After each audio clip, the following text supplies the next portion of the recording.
Spiritual possession. Whether you believe in it or not, it's something that medical staff, social workers, and the criminal justice system are increasingly having to understand.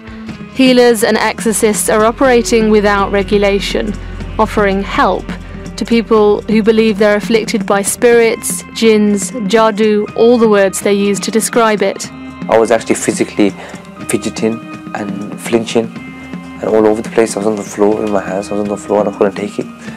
And I was actually screaming and the jinn was trying to come out my mouth. New research by Warwick University has highlighted the problem of British Asians blaming the supernatural for mental health problems, sufferers of schizophrenia blaming spiritual possession. A Sikh gentleman who became ill when he was 18, but the family sought help within the community faith group, and he didn't come to psychiatric attention for 13 years. We saw him when he was 31, and by that time a lot of damage is done from the untreated illness. It comes as 4 members of the same family are found guilty of murdering a young woman they said was possessed. Her in-laws thinking was that they'd get the body released from here, take it back home, get it buried, nobody would ask any questions. It would be very easy to explain back home, explain it away and say, Jinn killed her. I'm Catrin Nye and I've spent the last 10 months looking at this issue for a BBC Asian Network Reports special, Possession, Jinn, and Britain's Backstreet Exorcists.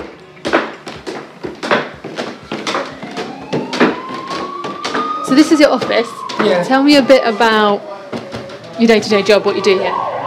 Day-to-day job, basically it's a temporary accommodation agency. 41-year-old Mudassar Khan works for a lettings company in Walthamstow in East London.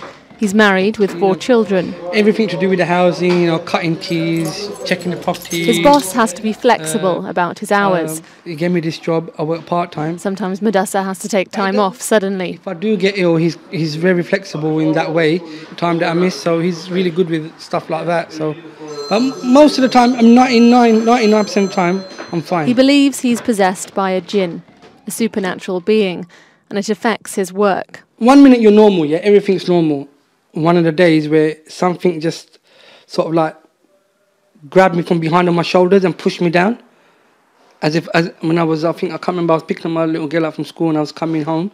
And as I was entering the house, it's like I turned around, I thought somebody come and jumped me from behind, like maybe one of my friends or one of the neighbours. I turned around, there was no one there. And I actually sort of went down onto my knees. It's like someone pushed me. And I think that was sort of the turning point where I thought something's not right. But when this problem started, these symptoms of this heaviness and stiffness and this buzzing sound around my body like tightness, then when I would start praying or reading the Quran or listening to the Quran, then I would feel worse. I would get more, the thing, it's like something's squashing me. So you started connecting the feelings with religion? Yeah, so I think obviously it's because when I'm reading, I'm praying, this thing, whatever this, if it's a jinn or if it's black magic or whatever, it's like counter-attacking it, so it's fighting back. Mudassar has been prescribed antidepressants in the past. He's also been signed off work for panic attacks, but he claims medications never worked for him. I had to go to the doctors and the hospitals to prove it to my family, because if I didn't do it on that side of it as well, they'd think that there's something, it's just in his head. So I had to prove it to them that it's not in my head. I'm getting medical help. I'm going to the doctors. I've been to the hospitals. They've done blood tests. They've done ECGs. So I've got both sides. I even went to a psychiatrist. I think I waited 6 months for my appointment or something like that, 7 months. By the time my appointment came through, and I'm talking to the psychiatrist, and she discharged me after 1 appointment. Instead, for years now, Mudassar's been coming to see Abu Muhammad, an exorcist who operates from the back room of his home in Ilford in East London. Abu Muhammad let me sit in on one of his sessions with Mudassar. He reads passages from the Quran, he uses oils, sometimes sprays water, and applies pressure to the body of his clients. He gives people holy water to drink, encourages them to pray. He insists he does not use violence. Here he's talking to what he claims is Mudassar's jinn. Is it you who caused him panic attack? Is it you who sent him to hospital? What you did? Huh? What's your name? Okay. Bismillahir Rahmanir Rahim. Alhamdulillahi Rabbil Alameen. Abu Muhammad knows what he does is viewed by some as highly controversial. He's recording me the whole time we're recording him, in case I distort what he does here. After the session, he agreed to be interviewed. Why do people come to you? I think, people, when they have a problem, either the evil eye or magic or the jinn possession, they come. Of course, like why, you can ask this question as well, why people go to the doctor. Do you think that you help people? By the will of Allah, I say yes. Do you have people who come to you who you think are severely ill? There is sometimes people they don't have, problem. Their problem is psychological problem or family problem. So, if I cannot, or if it's not my domain, if the problem is not a spiritual problem, I always refer them, or I advise them to go to see a doctor. Or, have you seen the doctor before? Have you been checked? Have you seen a psychologist? If they said no, I said, please, start with them first. You charge for your services? Yes. And some people say that's haram, that's something you shouldn't do. How do you feel about that? There's nothing wrong. This is my full-time job. It's a job. And I work from morning until evening. And I have children, I have this and I have that. They can't say, don't abuse people. Don't abuse people with the money. Don't go beyond the, charge reasonably. But there is people who rip people off. They take this opportunity, people that are desperate, and you use that to suck the blood of these people. That is haram. That is unlawful. That you are eating haram. I cure them by this book. You have to have a faith in it. It will work. So yes, anxiety, depression, heart, believe me, many people get cured by. Mudassir feels the treatment works, though he says plenty of his friends think it's absolute rubbish. What do you think he's done to help you? Reciting the Quran, that's all he did. Recite, like I said, with the water and the oil. Obviously, I know what to recite. He's given me the verses, which are the stronger ones to recite. So, I recite them myself. Certain people who are close to, they do believe me that there is something. But with me, for you, it's helped. Yeah, for me, it's made a big difference. It's like, I just thank God I'm back to normal. Mudassir's not alone in his belief in the spirit world. At its extreme, some British Asians like him think that the body can be possessed and that this can cause you physical harm. For others, there can be a lesser belief in things like the evil eye or nazar. Importantly, the concept of jinn is written in the Quran, and so for British Muslims there's a theological grounding for their belief, though what jinn actually are is not universally agreed upon. While making this documentary, I've heard evil spirits blamed for bipolar disorder, for criminal acts, for epilepsy, even for not getting a job. This belief can of course be harmless. What's concerning academics is when it replaces medical explanations for serious illness. Well, I take it in the evening, right, so I take 2 a day. That does me nice, yeah. This is 20-year-old Nadeem. We've changed his name to protect his identity. When Nadeem became ill, he and his family thought he had a spiritual problem, that he was possessed by a jinn. I was at home, and obviously even my family, their faces, they looked very different to me. My sense changed a bit as well. My brother was touching me and he felt a bit weird.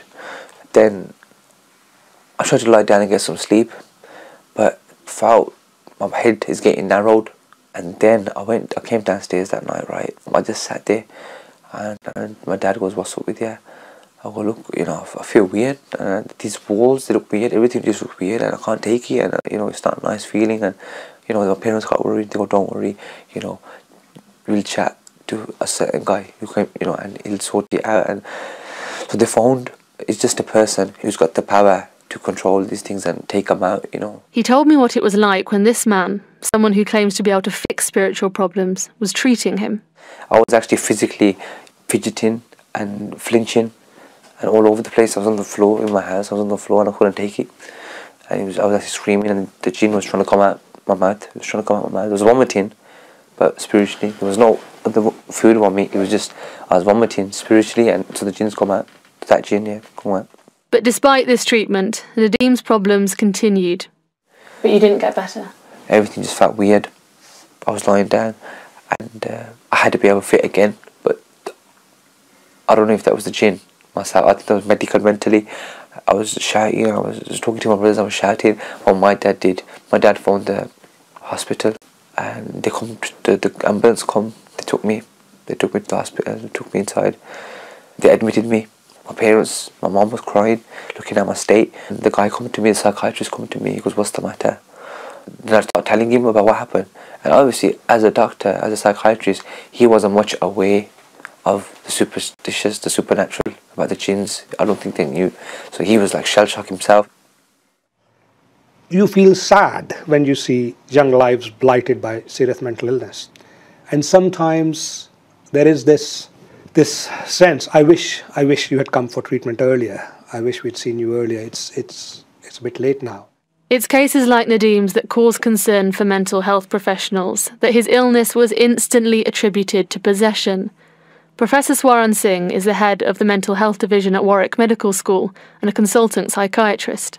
He's just completed a 5-year study looking at why patients from ethnic minority backgrounds were reaching mental health services often in a more severely ill state than the rest of the population. We found that in the very early stages, when people have depression or anxiety or become a little bit withdrawn, they seek help through their GP because it looks like a psychological problem. When they become seriously unwell, like they develop delusions or they start hearing voices, then the groups diverge. The Asian groups, particularly the British Pakistanis, they then attribute their problem to a religious cause, for instance, possession by a Jinn. So they seek help through the imams, through the mosque. So it is at the point of emergence of serious mental illness that the ethnic differences start emerging, with the British Asian population seeking help through faith healers rather than through GPs or psychiatrists. And in the most extreme cases, what problems does this cause? The real problem is if there is a delay in getting appropriate care. We know that there is a kind of window of opportunity. The earlier you treat symptoms, the better the outcome is. The extreme case I can think of in the last few years is a Sikh gentleman who became ill when he was 18.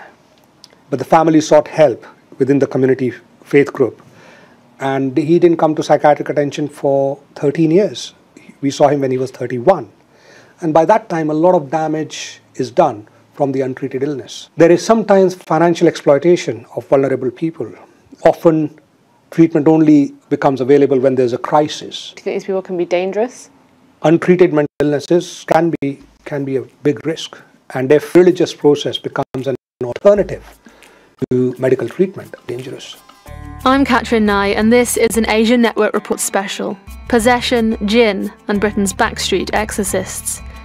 New research by Warwick University has highlighted the problem of British Asians blaming the supernatural for mental health problems, sufferers of schizophrenia blaming spiritual possession and turning to exorcists for help. But the story of possession goes further than this. Things can go seriously wrong. क्यों नहीं याद होगा?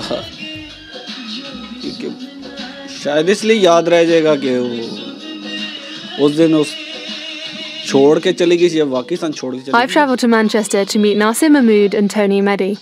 They show me a wedding video of Nasir's sister Naila Mumtaz. Just over a month ago, the man she's marrying in the video and 3 members of his family were jailed for life for her murder. The trial heard evidence that Naila was killed as family members attempted to drive out some sort of evil spirit or jinn. He says it was unbelievable. He says he couldn't believe that anything like that ever could happen, or anything like that had happened, that she died. Why do you think the jinn was mentioned in this court case? Her in-laws had thinking was that they'd get the body released from here, take it back home, get it buried, nobody would ask any questions. It would be very easy to explain back home, explain it away and say, Jinn killed her, and that's it, she's dead. ਉਹਨਾਂ ਉੱਥੇ ਵਾਪਸ ਆ ਜਾਣਾ ਸੀ ਤਾਂ ਅਸਾਂ ਕਿਸੇ ਕੋਲ ਪੁੱਛਣਾ ਸੀ. No permission has ever been given to say that you beat them. This is something which has been fabricated and now is being passed off as religious or cultural acceptabilities. And there is absolutely no place for these villains. Yasmin Ishak is a teacher from Rotherham and works with a number of faith groups in the town. She says she's grown up with spiritual possession and jinn as the norm and as an excuse for almost anything. If somebody was saying, I'm being abused, or I'm being, threatened, or I'm living in horrific conditions, they would automatically silence them by saying, she's possessed. And the gross injustice of how the women, I'm talking from personal experiences, family members, neighbours, community members, where women were beaten on the premises that they were possessed, when in reality it was just violence against women. Here today, we have men claiming in national newspapers that they can fix all your problems. But the element in there to sort of delude the public is that it is the jinns that are causing all these problems. Despite her scepticism about the way that possession's been used in the Asian community, Yasmin became a healer herself. She argues she's doing it the right way. Anyone who can recite the Quran, anyone who has learnt the translation, who understands what they're reciting, can become a healer. There are no special powers or hidden and mystical powers around this. People, sadly, today have turned it into a business where it's often said, well, first of all, you have to have permission. These are lies. And if there is a problem, you can fix it for free. Hence, I don't charge a single penny. I never have and I never will. Because if there is a genuine problem, all I am doing is reciting verses from the Quran. The Quran is free.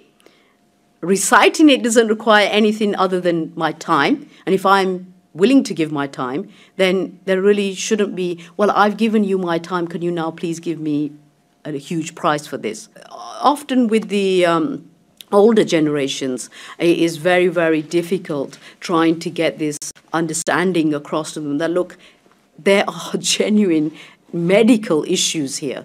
And can we please move away from these elements of it has to be demonic? Because we cannot bear the stigma of having mental health issues within our family. It was stigma attached to mental illness that Sunita Arora claims created serious problems when her brother became unwell. There was just no comprehension about the reality of it all. I think they thought that if we go to a temple and we pray, that he'll get better. Now, my brother was really intelligent, is really intelligent, but the things that he was saying were so bizarre. And 6 months into the depression, which I figured I guess what was the right name at the time, I thought, this is something more. Was there mention of things like jinn and possession through this? Yes, yes. He's been possessed. We don't know what it is. We'll talk to a Gyani priest. We'll do these ceremonies. But the actual study of bipolar disorder and schizophrenia wasn't there. We have got a serious illness in our family. We need to understand this more. It was almost a sense of shame. Before any medical treatment, she says her parents insisted he seek religious help. They were just really stupid ideas about what would make him feel better. Giving money to certain priests, giving money to certain temples, praying, throwing things in a river. It was absurd. How did it feel seeing a brother like that? I cried a lot. He was a shell of who he was. He was vibrant, he was intelligent, he was funny, he was handsome, and now he was doped up, sectioned, lost, angry, and angry with me, and I was closest to him for putting him in a mental health unit. I think had they been better informed and less superstitious, then they could have seen what it was. But the superstition and the reliance on priests added to his illness. And I feel that many Asian families are the same, whether they're educated or not. It's this handing over of responsibility to a religious institution, thinking that karma, kismet, fate, reincarnation, all those things are part of the package of how we live now and the things that happen to us. Sunita insists her brother was made far worse because the family blamed his illness on a spiritual problem, that the delay made his condition more severe. So how does this compare to people like Mudassar Khan, who we heard from earlier? He says his mild mental health problems are helped by seeing an exorcist. One of the people I've met for this documentary, he is absolutely adamant that going to see a Raqi, a healer, it helps him. He feels better. How do you explain that? Well, talking to someone about your problems makes you feel better. There's no doubt about that. So seeking comfort and having belief in that, the ability of that person to help you, will help you. All medicines are tested against a placebo. There is a very strong psychological effect of seeking help from a person you trust can help you. Panic attack and depression, the standard treatment now for mild panic and anxiety and depression is not medication, it's talking therapies. And talking therapies in some cultures mean talking to a healer. So it may well work. For serious mental disorders, that's not going to be enough. That's not going to be the sufficient treatment. So while some healers can offer help, I've met people who have quite clearly been ripped off, charged thousands for the so-called services of spiritual healers.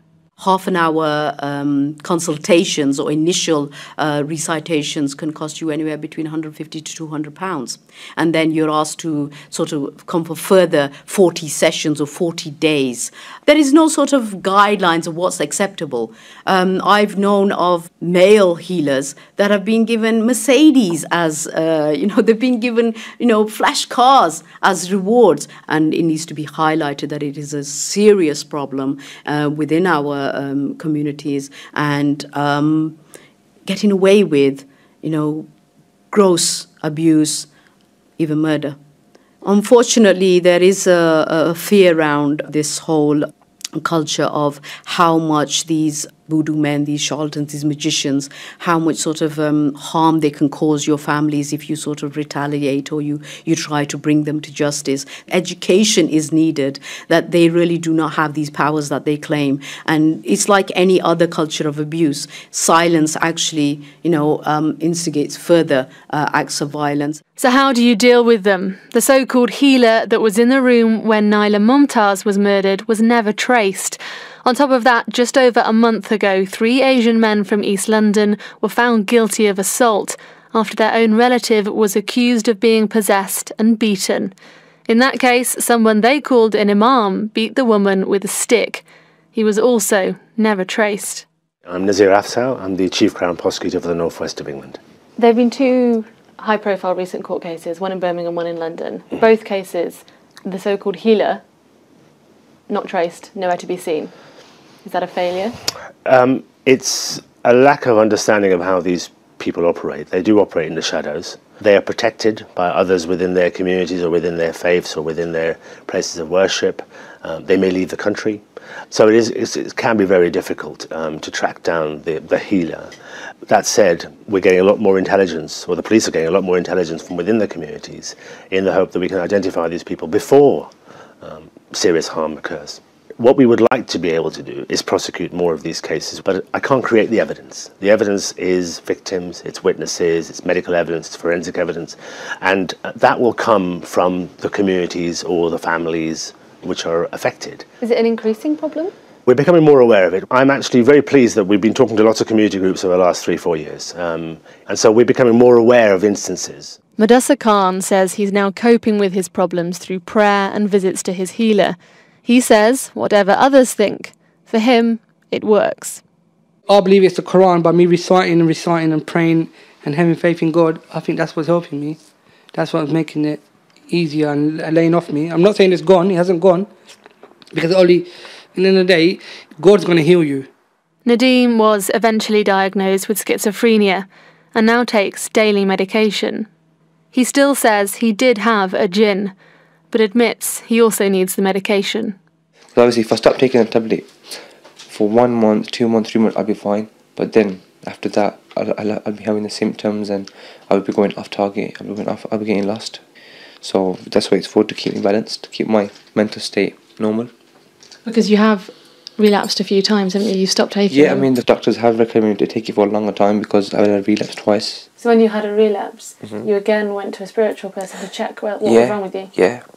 And he said you've got, well, he said... Medical. Did he say you got schizophrenia? He said no, something medical. Yeah, he goes, he's medically ill. He hasn't got no spiritual problem. He's fine. He's medically ill. Admit him or get him into hospital and find out what's the problem. So yeah, that's what I feel lucky that at least there's someone there who can even guide me on that path. This is an issue that's not going away. I spoke to the spiritual care department at East London's Mental Health Trust, now one of the most diverse parts of the UK. What they told me was that their services were established to serve a community where religion was dying out. Now, most of their patients value the spiritual as much as they do science. If you go to your mosque or your temple and the priest prays for you or offers some religious service, it may bring you comfort. It definitely brings the family some comfort. It becomes problematic when it becomes an alternative to medical care. Faith may offer comfort. It doesn't offer a cure for illnesses.